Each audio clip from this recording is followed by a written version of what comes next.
Assalamualaikum warahmatullahi wabarakatuh. Nama saya Akbar Basyarudin. Saya mahasiswa dari Mercubuana University. Di sini saya akan mempresentasikan tentang network layer.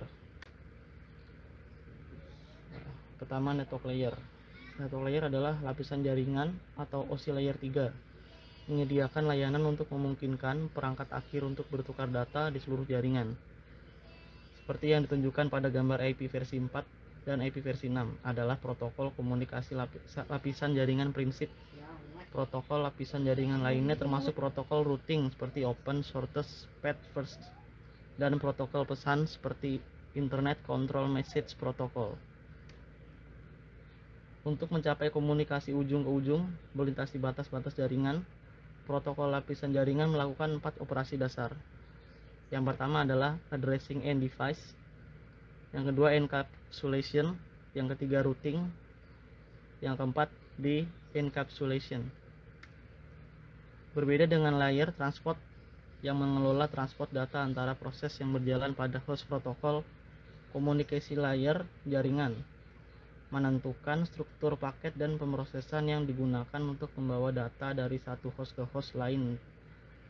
Beroperasi tanpa memperhatikan data yang dibawa dalam setiap paket memungkinkan lapisan jaringan untuk membawa paket untuk berbagai jenis komunikasi antara beberapa host. Berikutnya IP encapsulation. IP merangkum segmen transport, tepatnya layer yang di atas layer jaringan atau data lainnya dengan menambahkan header IP. Header IP digunakan untuk mengirimkan paket ke host tujuan. Gambar tersebut menggambarkan bagaimana layer transport PDU dienkapsulasi oleh jaringan PDU untuk membuat paket IP. Proses enkapsulasi data lapis demi lapis memungkinkan layanan di berbagai lapisan untuk berkembang tanpa mempengaruhi lapisan lainnya.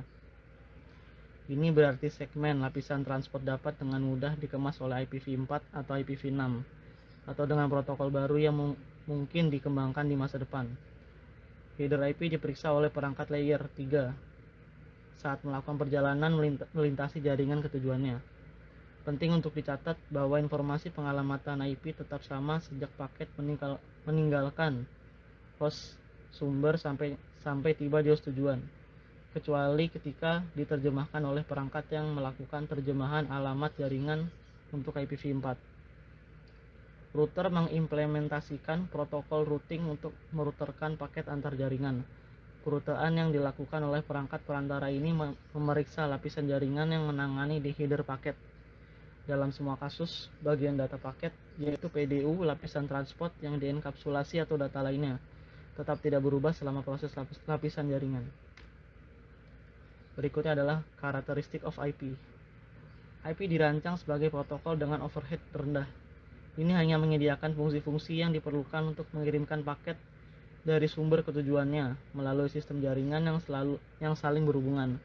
Protokol tidak dirancang untuk melacak dan mengelola aliran paket.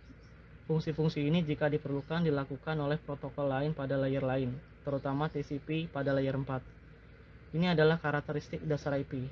Koneksi tidak ada koneksi dengan tujuan yang dibuat sebelum mengirim paket data. Upaya terbaik IP secara inherent tidak dapat diandalkan karena pengirimannya paket ini tidak dijamin. Media independen pengoperasian tidak tergantung pada medium, misalkan tembaga, serat optik, atau nirkabel yang membawa data. Berikutnya adalah connectionless.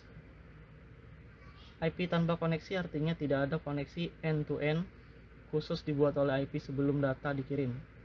Komunikasi tanpa sambungan secara konseptual mirip dengan mengirim surat kepada seseorang tanpa memberitahu penerima sebelumnya. Angka tersebut merangkum poin kunci ini.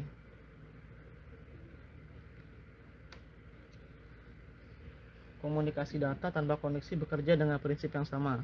Seperti yang ditunjukkan pada gambar, IP tidak memerlukan pertukaran informasi kontrol awal untuk membuat koneksi ujung ke ujung sebelum paket diteruskan.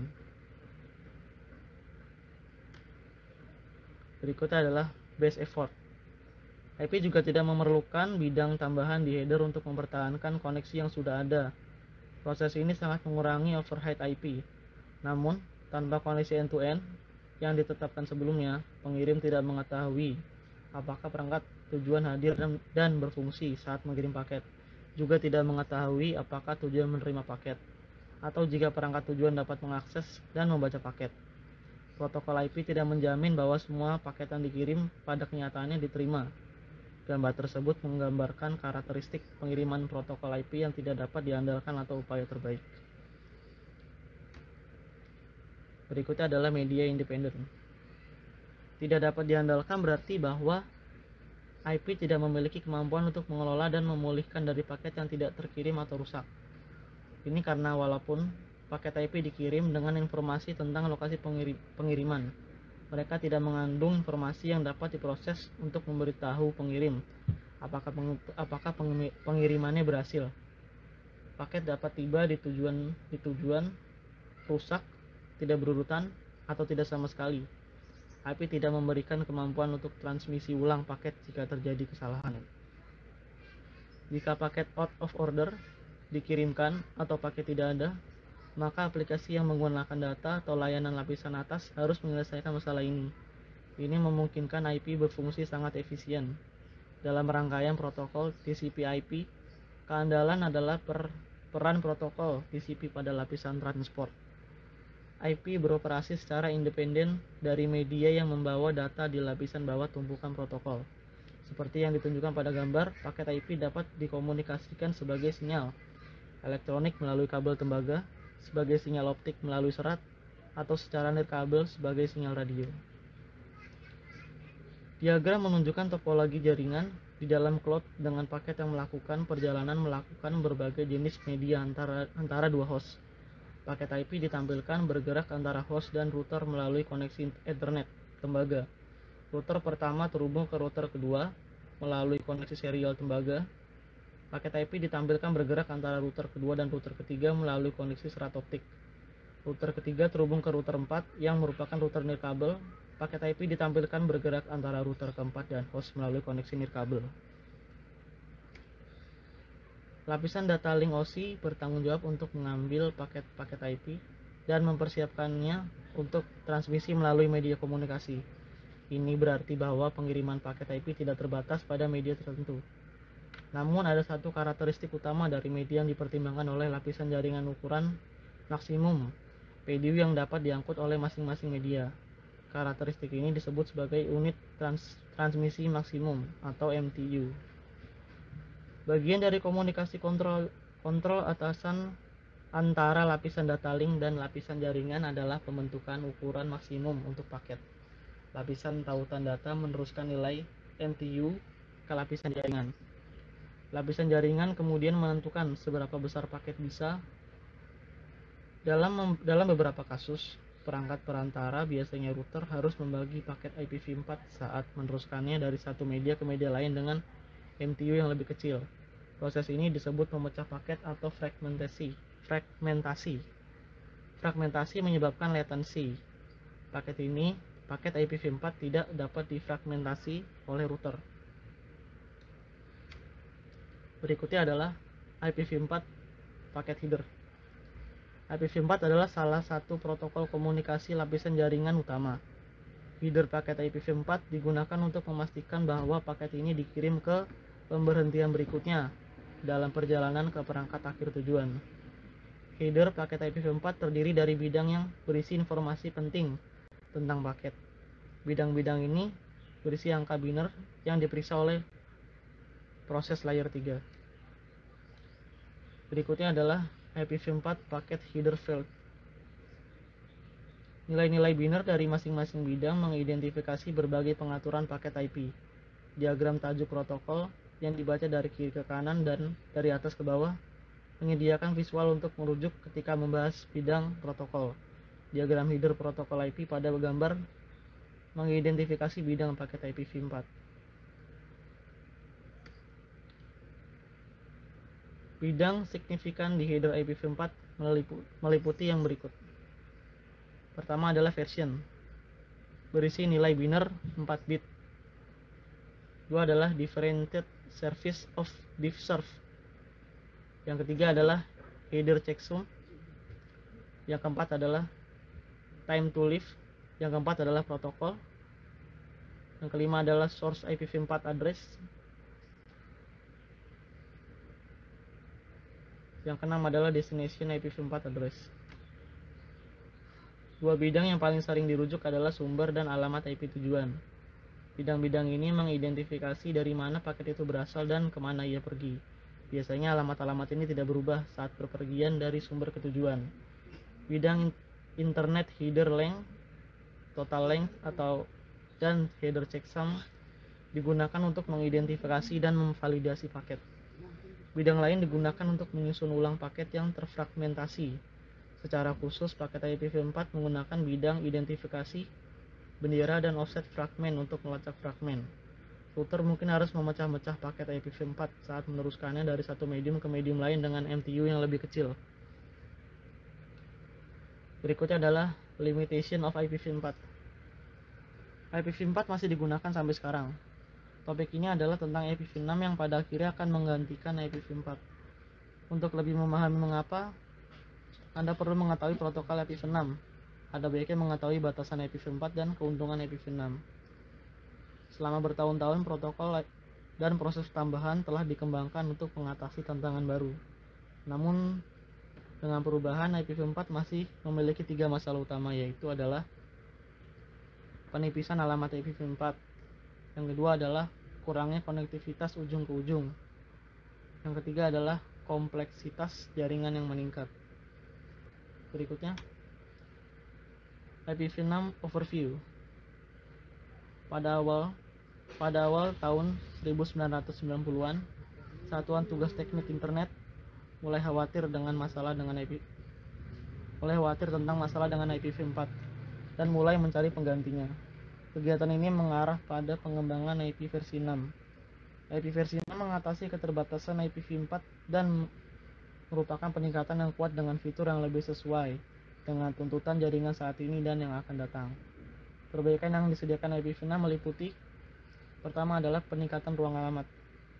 Yang kedua adalah penanganan paket yang telah ditingkatkan. Yang ketiga adalah menghilangkan kebutuhan akan NAT. Berikut adalah komparasi alamat IPv4 dan IPv6.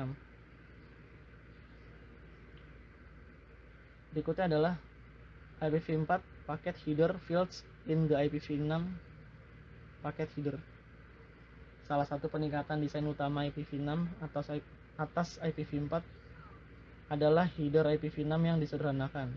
Misal, header IPv4 terdiri dari header panjang variabel dari 20 oktet hingga 60 byte jika bidang opsi digunakan, dan 12 bidang header dasar, tidak termasuk bidang opsi dan bidang padding.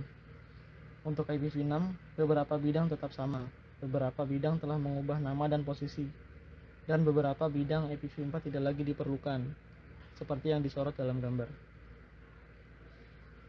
Berikutnya adalah IPv4 packet header. Sebaliknya, header IPv6 disederhanakan menunjukkan gambar berikutnya terdiri dari header panjang tetap 40 oktet, sebagian besar karena panjang alamat IPv6 sumber dan tujuan. Header yang disederhanakan IPv6 memungkinkan pemrosesan header IPv6 yang lebih efisien. Berikutnya adalah IPv6 paket header. Bidang dalam header paket IPv6 meliputi yang sebagai berikut. Pertama adalah version. Kolom ini berisi nilai biner 4 bit yang disetel ke 0110 yang mengidentifikasi ini sebagai paket IP versi 6. Yang kedua adalah traffic class. Bidang 8 bit ini setara dengan bidang layanan diferensial.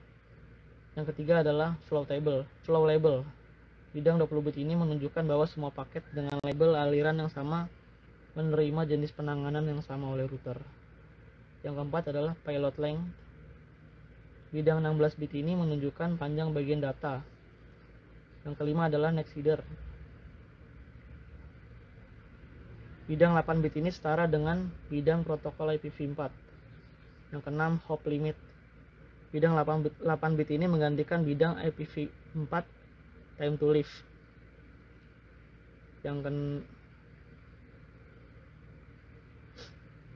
Yang ketujuh adalah source IPv4 address. Field 128 bit ini mengidentifikasikan alamat IPv6 dari host pengirim. Yang kedelapan adalah destination IPv6 address. Field 128 bit ini mengidentifikasikan alamat IPv6 dari host penerima. Terima kasih sudah menonton. Mohon maaf jika ada kesalahan. Saya Akbar undur diri. Wassalamualaikum warahmatullahi wabarakatuh.